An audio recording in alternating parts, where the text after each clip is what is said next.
GM Construct. This name means something for a lot of people who have played Gmod.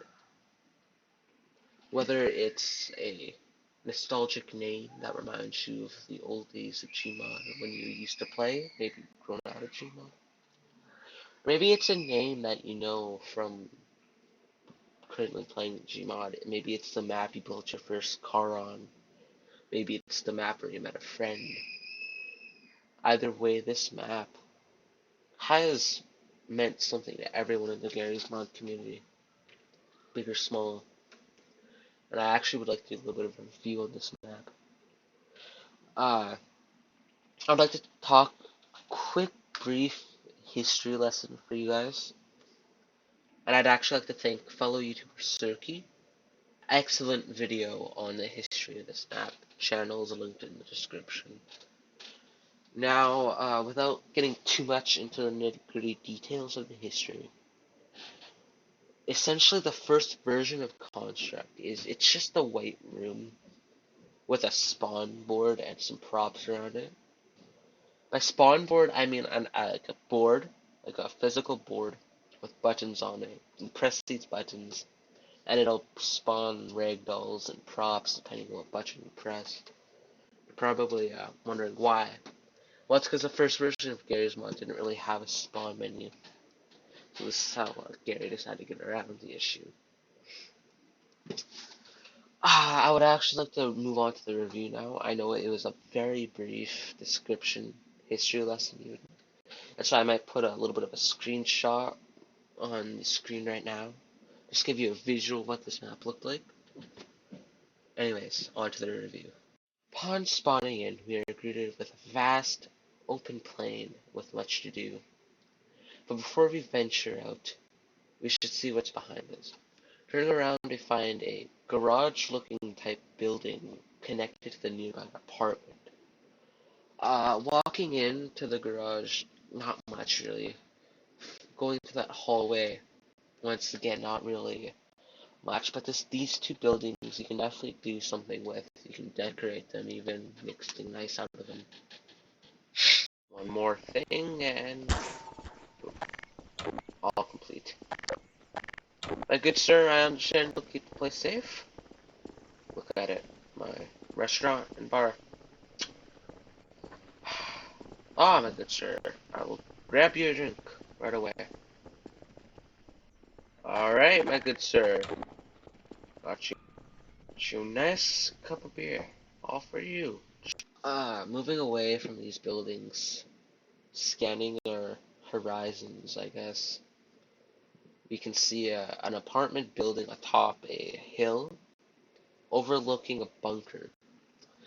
Going up onto this hill towards the apartment, or even office building, you can call it, it's not really much. It's an empty building.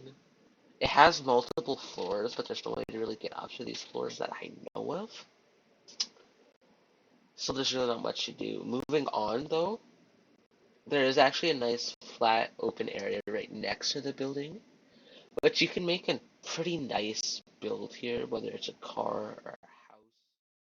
Alright, I got my house up, built it all by myself. Definitely did not just get the dupe from the workshop. It's actually quite the architectural achievement, if I do say so myself. I actually got a working elevator. I know it's insane. Look at these supports I got. Let's actually take a ride up on it right now.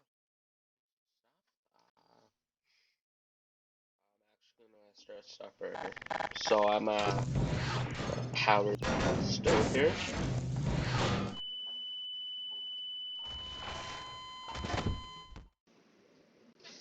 I'm sure we've all made contraptions of some kind before. Like I'm talking vehicles, flying ships, or even a house. This map, perfect for this, okay?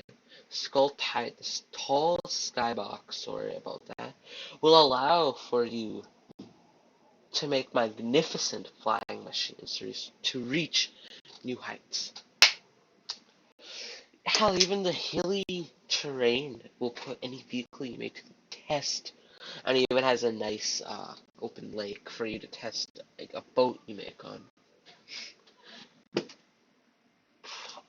Looking towards the wall, you can actually see a doorway that has stairs leading down into the abyss. I just hope nothing really resides down there.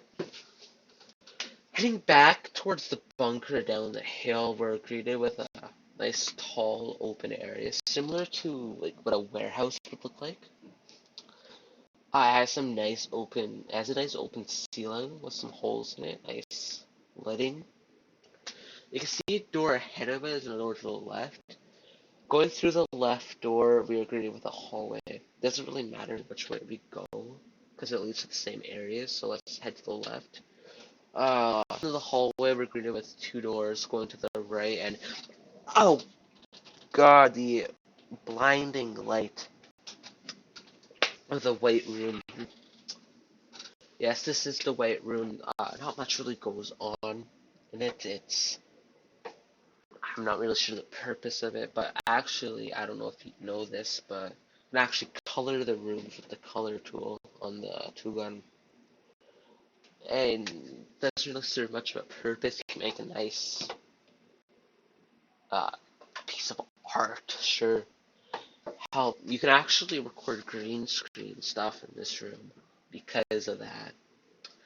Anyways, going back into the hallway through the other door, we're greeted with a pretty big room with a giant mirror on the wall.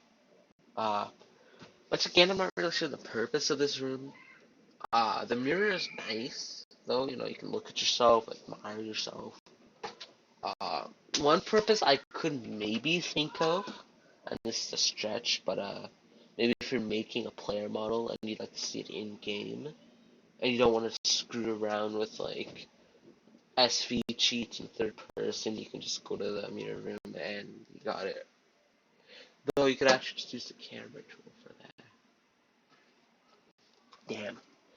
Anyways, the last building we're gonna go to today is completely hollow inside.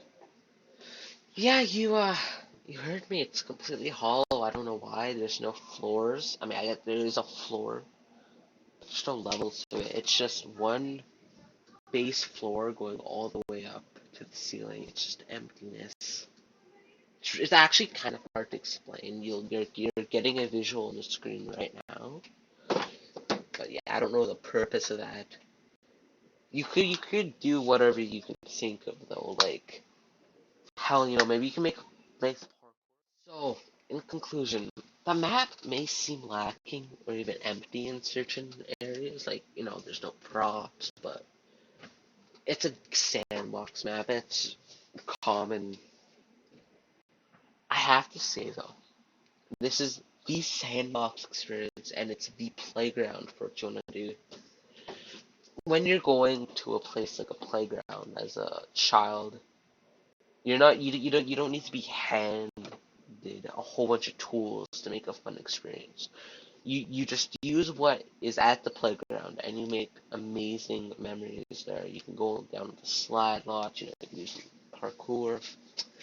This map is kind of like that. You're given a nice open area, many different environments to explore and work with, and it just fits together so greatly that, in my opinion, it is the greatest sandbox experience anybody could, well, experience in this game. That is why I'm giving it a 10 out of 10, and why I will be using this map to base every other map off of in this little series I'm doing. Thank you, and good night.